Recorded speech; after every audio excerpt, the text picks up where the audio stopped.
नमस्ते साथियों, सशक्त भारत से मैं डॉक्टर आर के वर्मा। शेयर सब्सक्राइब कर दिया करिए, थोड़ा सा उत्साह बढ़ाया करिए। विषय है बांग्लादेश। बांग्लादेश में उत्पात मचा हुआ है। बांग्लादेश में हिंदुओं के ऊपर प्रताड़ना, संघार, जुल्म बढ़ते चले जा रहे हैं। अभी अभी आपने देखा होगा, स्वामी चिन्मय जो इस्कॉन टेम्पल के जो मुखिया हैं, मुख्य पुजारी हैं, उनको गिरफ्तार कर लिया गया।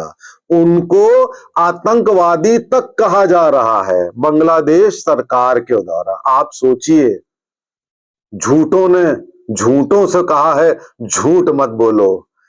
मतलब जो आतंकी सोच के आतंकवादी हैं, वे मंदिर के पुजारी को आतंकी कह रहे हैं।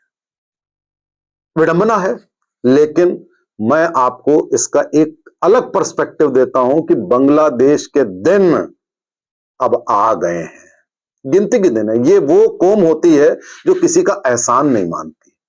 इसी बांग्लादेश को हमने तब बचाया था जब पाकिस्तानी सैनिकों ने अमानवीय कृत्य करते हुए 25-30 लाख लोगों की नृशंस हत्या, बलात्कार, जाने क्या क्या नहीं किया।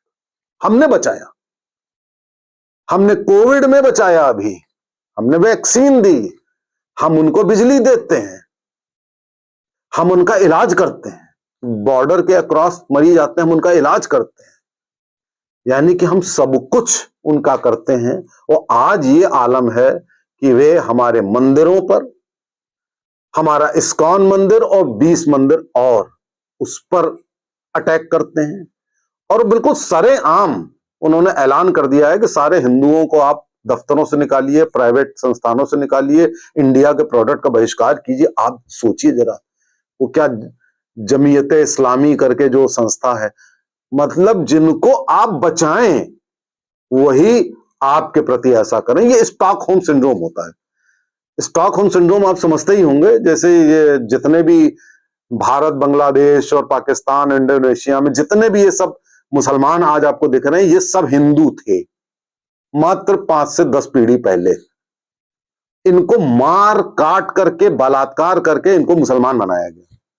और आज वे अपने ही ओरिजिनल धर्म और देश के कट्टर दुश्मन हो गए हैं। इतने दुश्मन हो गए हैं कि आपसे वो लाभ भी लेंगे, लाभ लेने के बाद आपका गला भी काट देंगे। अब ये इस स्टॉकहोम सिंड्रोम को आप क्या कहेंगे? लेकिन उसके बावजूद भी हम अपनी अच्छाई नहीं छोड़ते हैं। खैर, अब बांग्लादेश में आगे क्या होगा ये आप इस विश्लेषण में सुनिए। अमेरिका में सरकार बदल गई है, ट्रंप की सरकार आ गई है। और अमेरिका में जो बाइडेन थे, उन्होंने जो आपके मोहम्मद यूनुस, जो नया उनका बांग्लादेश में है, जो केयर टेकर प्राइम मिनिस्टर या जो भी आप कहें उसको, उसके साथ मिलकर डीप स्टेट के षड्यंत्र से बांग्लादेश की सरकार गिरवा दी। शेख हसीना इधर आ गई, सब आपको मालूम है। अब वो बैठा वहां पर राज कर रहा है। ट्रंप की शपथ होनी है जनवरी में, और ट्रंप की इंटेलिजेंस चीफ बनी है तुलसी गबार्ड। तुलसी गबार्ड इस्कॉन और कृष्ण की परम भक्त हैं, और वो बांग्लादेशी हिंदुओं की प्लाइट के बारे में पहले कह भी चुकी हैं। इसके अलावा जो ट्रंप का कैबिनेट बना है, वो कैबिनेट हिंदुओं की प्लाइट के बारे में इलेक्शन के पहले ही कह चुका है और इलेक्शन के बाद भी कह रहा है। तो बांग्लादेश ने बहुत गलत पंगे ले लिए। एक तो बांग्लादेश का हिंदू हमारे भारत के हिंदू की तरह नहीं है। हमारे भारत का हिंदू कायर भी है, आलसी भी है, रिएक्ट नहीं करता है। लेकिन बांग्लादेश का हिंदू उन्हीं के कांटेक्ट में रहता है, तो थोड़ा सीख गया है रिएक्ट करना। वो रिएक्ट भी करता है, प्रतिरोध भी थोड़ा बहुत करता ही है। वो चुप बैठने वाला नहीं है। और बांग्लादेश में शेख हसीना की वापसी फिर होनी है, ये भी आप तय मानिए, क्योंकि ट्रंप आ चुके हैं। ट्रंप से बैकडोर वार्ता शेख हसीना और बाकी लोगों की चल रही है, चल रही होगी, ऐसा मेरा मानना है। जो बाइडेन के जाते ही बांग्लादेश के ऊपर शिकंजा कसना शुरू हो जाएगा। मेरा सुझाव भारत सरकार को यह है कि आप, जो पाकिस्तान है वो तो ठीक है, आप बांग्लादेश पर पहले कार्रवाई करिए। क्योंकि बांग्लादेश में ज्यादा हिंदू हैं, वहां पे जो भी हैपनिंग हो रही है वो रिसेंट है। बांग्लादेश को हम चारों तरफ से घेर सकते हैं। हमारी जो जो नौसेना है वो वहां पे हमारे सारे जहाज पोत वगैरह सब रह चुके हैं पहले भी। हम चारों तरफ से बांग्लादेश को बड़ी आसानी से घेर सकते हैं। और वेस्ट बंगाल में तो हमारी बीएसएफ और फोर्स लगी है। चारों तरफ से घेर लीजिए और घेरने के बाद बांग्लादेश के दो टुकड़े करवाइए, क्योंकि जो इधर वाला टुकड़ा है जो आसाम की तरफ है, त्रिपुरा की तरफ है, उत्तरी कहना चाहिए, उसमें ज्यादातर हिंदूज रहते हैं। तो एक हिंदू बांग्लादेश तो बनवा ही दीजिए कम से कम, और उसको अगर हो सके तो मिलवा दीजिए, अपने वेस्ट बंगाल से मिलवा दीजिए। क्या दिक्कत है? थोड़ा बहुत हमको भी ये सब करना चाहिए। और जो ये मुस्लिम बांग्लादेश है उनको अलग कर दीजिए आप, आपकी थोड़ी बहुत समस्या हल हो सकती है। तो अगर आप वेस्ट बंगाल से नहीं भी मिलाते हैं ये सोच करके कि फिर से हमारी डेमोग्राफी प्रभावित होगी, तो कम से कम उसके दो टुकड़े तो करवा दीजिए। वहां पे एक और सरकार बैठलवा दीजिए ना, एक बफर स्टेट बन जाएगा।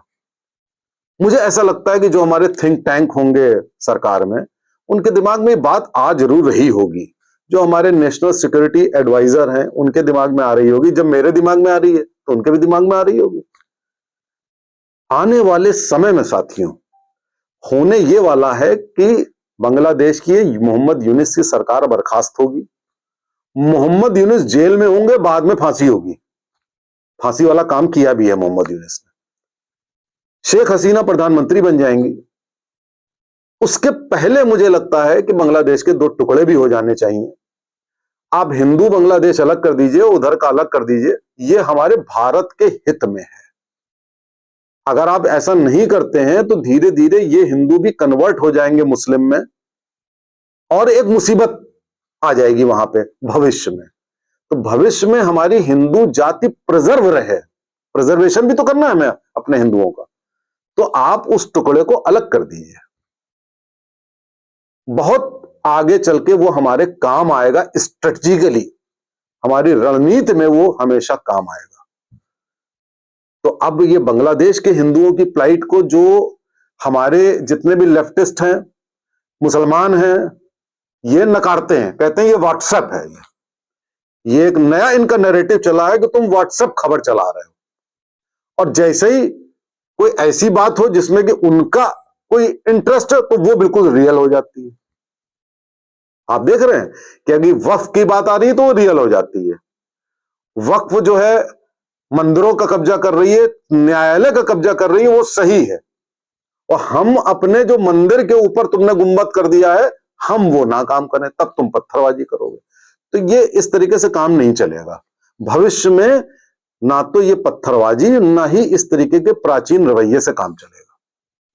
मेरा ये मानना है कि बांग्लादेशी हिंदुओं से हमारे हिंदू थोड़ी सी प्रेरणा लें, वो रिएक्ट करें, रिएक्शनरी होना सीखें, और बटेंगे तो कटेंगे वाली जो थ्योरी है, और घटेंगे भी तो कटेंगे, और अगर आप एक रहेंगे तो आप सेफ रहेंगे। तो इस तीनों मुद्दों को अपने जहन में हमेशा रखना होगा, और रख करके वैसे हालात भारत में ना हो इसके लिए अभी से आपको काम करना पड़ेगा, वरना ज्यादा समय नहीं लगेगा। अभी तो हमारी राष्ट्रवादी सरकार है, कब भाई साहब क्या हो जाए आप कह नहीं सकते, कहां भागोगे। तो इसलिए बांग्लादेशी लोग, बांग्लादेश के जो आका हैं वो भी हो जाएं सावधान, और हमारे भारत के नागरिक भी सावधान हो जाएं, और हमारी सरकार, मेरा सुझाव है कि कुछ ऐसा कर दे बड़ा, तो वो हमारे लिए एक मील का पत्थर होगा। नमस्ते, जय हिंद, जय भारत।